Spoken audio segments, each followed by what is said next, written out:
Hi everyone, I'm Shreya, and I do not believe in e-readers.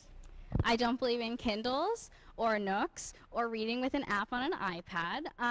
I am someone who believes only in reading in real paper and leather and ink. I'm someone who can spend a whole day reading and not feel the time go by. I've always been astounded by how something as simple and ordinary as a group of words in a particular order can move you to tears. And actually the only time I was ever grounded as a child was because my mom thought I was reading my Harry Potter books too many times, and I disagreed with her. But so since I spent my whole life reading, I have a really firm concept on how I think stories should be told. Stories should have a beginning and a middle and an end, and they should include some sort of deep commentary about life and have something that ties them all together. So normally when I write things, I consider myself relatively good at being able to say something meaningful or like come up with an anecdote that makes people think I'm really deep. But ironically, when I tried to write this, I couldn't come up with anything. And in my outline at the beginning, it actually said, insert something deep and meaningful here. But the more that I thought about it, the more I realized that that's what this whole thing was about. I'm here to talk to you about my experiences at Carnegie Mellon, what I've learned, and how that's shaped who I am. And I don't know the ending to that story yet, or its title, or its message, but I do know that Carnegie Mellon is a huge chapter full of lessons, meaning, and things that made me the person that I am today. So if you know me, you probably know that I really like to Pinterest, and currently my phase on Pinterest has been like pinning vocabulary words with really cool definitions in English and other languages. So I will share some of them with you today. And the first one, excuse me if I mispronounce them because I don't know how any of them are pronounced. But this one is metanoia, and it's Greek, and it means the journey of changing one's mind, heart, self, or way of life. So obviously some of this talk is going to be about my personal story and my experience here at Carnegie Mellon. And I've done a bunch of things here, and I've really changed a lot from the person that I was when I first moved into Stever 525, especially when I'm doing things like this. There's this voice in my head that's like, who is this person who's talking right now? But I want this first lecture to be about more than my own narrative and more than me. I want this to be less about the things that I've done and more about the things that I think we can do together as a community. So I hopefully will leave you with a couple of things that I've learned that you find are meaningful too. I think my version or interpretation of my success at Carnegie Mellon comes not from the leadership positions that I've held or the cool things I've been lucky enough to do, but it comes from how I've changed. I'm a huge theater buff, so I like to do a little wicked reference in here. It's how I've changed for good. So Carnegie Mellon and the experiences that I've had here, the joys and the pains, have made me better. And when I first came here, I was very unsure of myself, and I still am, but now I'm someone who doesn't let my uncertainty hold me back. In my time here, I've learned to be someone who is sure of who they are, of what they believe in, someone who takes action, and someone who is equipped with what she needs to find happiness and balance. So hopefully the things that I've learned are meaningful to other people, because what I want more than anything else is for other people to find a positive experience at Carnegie Mellon. I want them to be able to be here and be immersed in the challenges and emotional roller coasters, and the good and the bad and the ugly, but come out thankful and be changed for the better. So the first words of wisdom that I totally stole from Carnegie Mellon Residential Education is to turn your complaints into commitments. And the word that I have associated with this is an Iroquoian word that means a mystical force present in all people that empowers them to affect the world or affect change in their own lives. So one of the things I really struggle about with CMU is that while I love this place a lot and I work with people who are really trying to make it better, a lot of people around me are really focused on the negative aspects. And that's okay because it's really hard. Like, it's hard to be here. But it shouldn't be the only thing defining your experience here, and if it is, I encourage you to take a step back and see why you're feeling that way. There are problems, and there always will be, because nothing is perfect. But it's important that you not let the problems you see at CMU get in the way of seeing how much people here care. CMU, I really believe, is amazing because of the people, and because there are efforts from every sphere to make it a better place. And it won't get better unless you and I make a commitment to not just note its problems and shortcomings, but to take steps to make it better. And I learned this when I first got to CMU from my first friend and mentor here, my freshman year RA, Angela. And she saw the issues at CMU and the flaws very clearly, especially in the ways that we handled stress and mental health. But she didn't always blame the institution or what it had in place. She worked to find ways to make it better. And she roped me into some of these things, which I still do today. So she's the person that founded the mindfulness room at Carnegie Mellon. This is a picture of me as a freshman for her PR campaign to reopen the mindfulness room. And this is a shoot we did last year as promotional material. So I'm still doing these things. So Angela taught me to create solutions for problems instead of just pointing out that they're there. And because of this, an essential part of my experience at CMU has been really about leaving this place better than I found it. And a lot of that comes from the work that I've done as being an RA and CA in first year communities, working with the mindfulness room, being a fifth year scholar, all those sorts of things that I've been lucky enough to be involved with. And working to make a community better and making commitments to helping CMU become a better place gives you an opportunity to make contributions to something that's larger than yourself. And I think it really gives you perspective and positivity and puts you in connection with some of the amazing people that are here and makes you fall in love with this place even more. And I also think doing this kind of work has larger scale implications. I think we have a responsibility as talented, privileged, and educated members of society to make it a better place. And that starts here at CMU, but it's something that I really want people to take with them as they leave here and join larger scale communities. I want people to be able to see the problems in the world and use your awesome CMU skills to commit to solving them.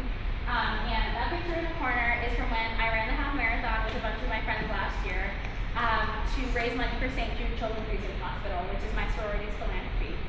And I never would have had the motivation to run 13 miles if I wasn't doing it for something that I cared about. And that's because I learned from the people of Tri Delta and the people that I've gotten to work with what an amazing cause St. Jude is and how to work to combat childhood cancer. And it's just been an amazing way to learn to give back to my community. My next piece of, I guess one of my key points, I don't want to call them advice, but it's to love unconditionally and forgive generously. And so when I was in high school, I went to Indian culture class every Saturday. And for 1 hour out of the 4 that I would be there, I would be taught the teachings of the Bhagavad Gita, which is the main text in Hinduism. And the concept that always stuck with me is a concept of letting go of your attachment to the results of your actions. Selfless or desireless action in which you let go, you don't do things just for the reward that you get out of it. And this to me applies most to people because I believe more than anything in loving unconditionally and giving love without expecting anything in return. Treating everyone and everything, including myself, with love is a big part of how I keep myself sane and a really big part of how I define who I am as a person. And I also think at Carnegie Mellon, you can apply the concept of unconditional love to putting your heart in the work. So the vocabulary word I have with this one is morality, which is the soul, creativity, or love that you put into something, the essence of yourself that is put into your work. So my heart is in the work is a phrase that's often associated with stress culture. But I like to take it the way that our former president, Subra Suresh, liked to take it, which is putting your heart in the work means that you work from your heart. So I encourage you to imbue everything that you do with love, especially your work. Doing things from your heart makes difficult things worth it. It grounds you and it reminds you of who you are. These are just some of the things that I have put my heart into in my time here at Carnegie Mellon. They've not always been easy. I've not always been happy while doing them. But I've learned to do them from a place of love, and it's made maybe the most difficult experiences worth it. The world could always use a little more love, and it's up to each and every one of us to create it. If you want to create change and you don't know how, I think you should start here. The next part of this key point of mine is forgiveness. This is my favorite line from Hamilton. It's from Act 2. And something that's really important to me is forgiving others, and most of all, forgiving yourself. Is this mic working? Should I keep using it? No? Okay, I'm going to talk with my hands up. So, I lost my place.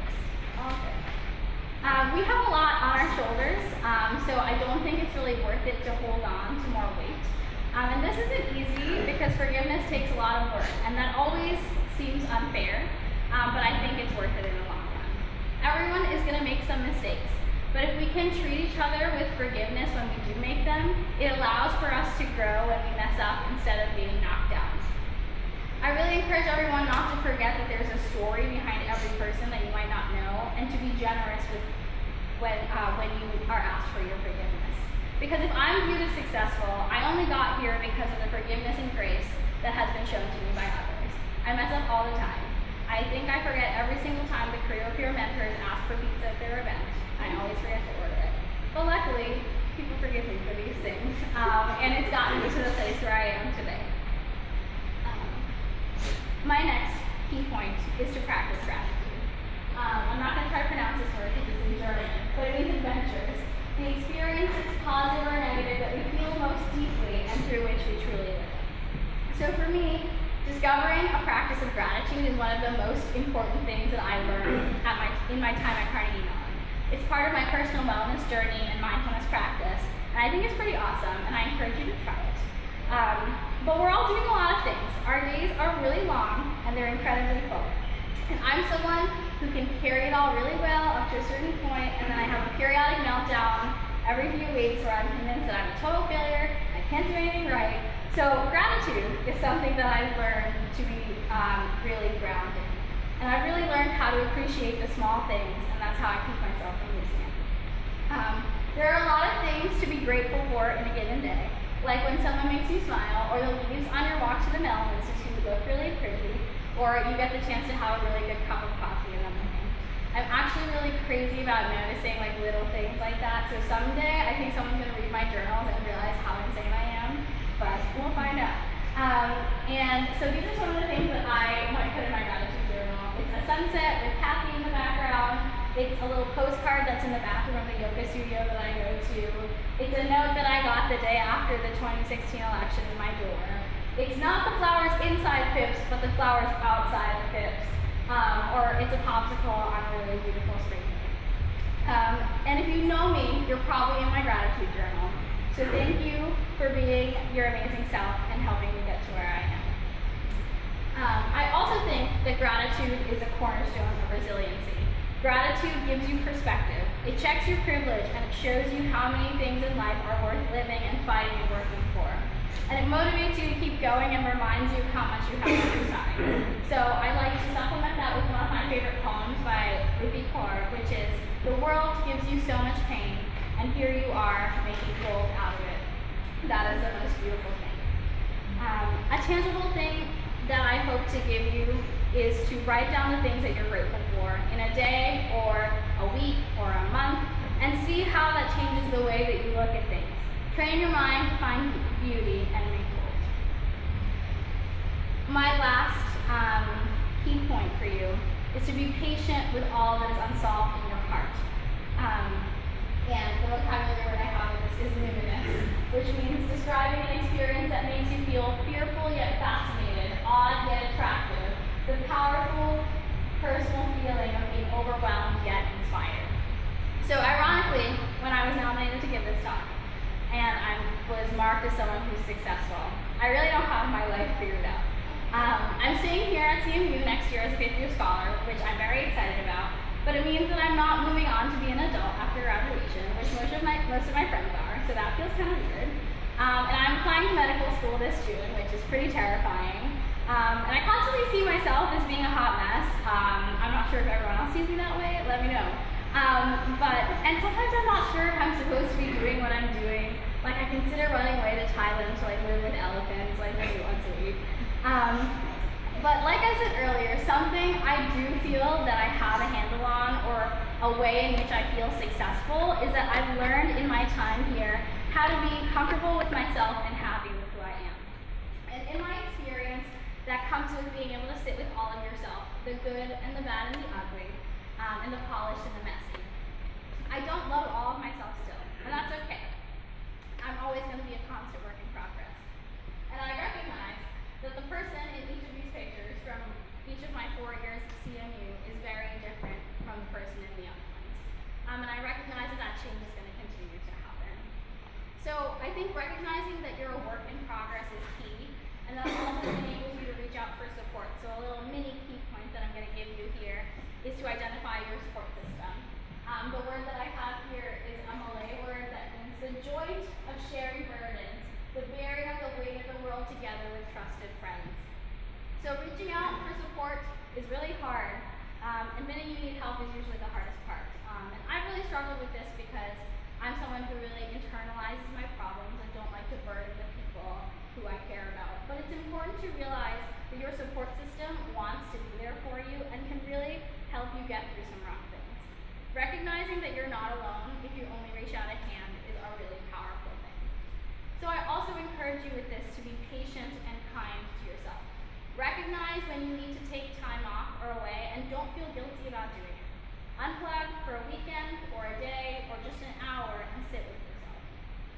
One of the things I've learned at Carnegie Mellon is that self-reflection is a really important part about being well, so I encourage you to find your way of doing that. So, to wrap this up, eudaimonia, literally human flourishing, the contented state of being healthy and happy and prosperous. This place has made me better, a lot better. I am a better person, a better speaker, a better scientist, a better singer, citizen, human, and friend. I'm better because I know myself and the things that I hold close to my heart with a great deal of clarity. I know that I will look back on my time here with gratitude and bittersweet contentment that I chose to spend 4 years at this place. So, how to be happy at CMU, or in general? I'm not sure, but that's cool. But I am sure some of these things are pretty important. Take time to take advantage of the amazing people that are around you and to notice how much they care. Take time to know yourself, who you are, and the things that are important to you. Take time to be thankful for the good things that this experience has brought you and the ways in which you've changed for the better. Be loving, forgiving, patient, grateful, and committed. Don't forget that there are people in your corner with the utmost faith in you to do whatever you set your heart to doing, even if it's not what you expected. I'd like to end with a quote from my favorite poet, Rumi, which is, "Do not feel lonely, the entire universe is inside you. You hold everything inside you. Don't forget it and go forth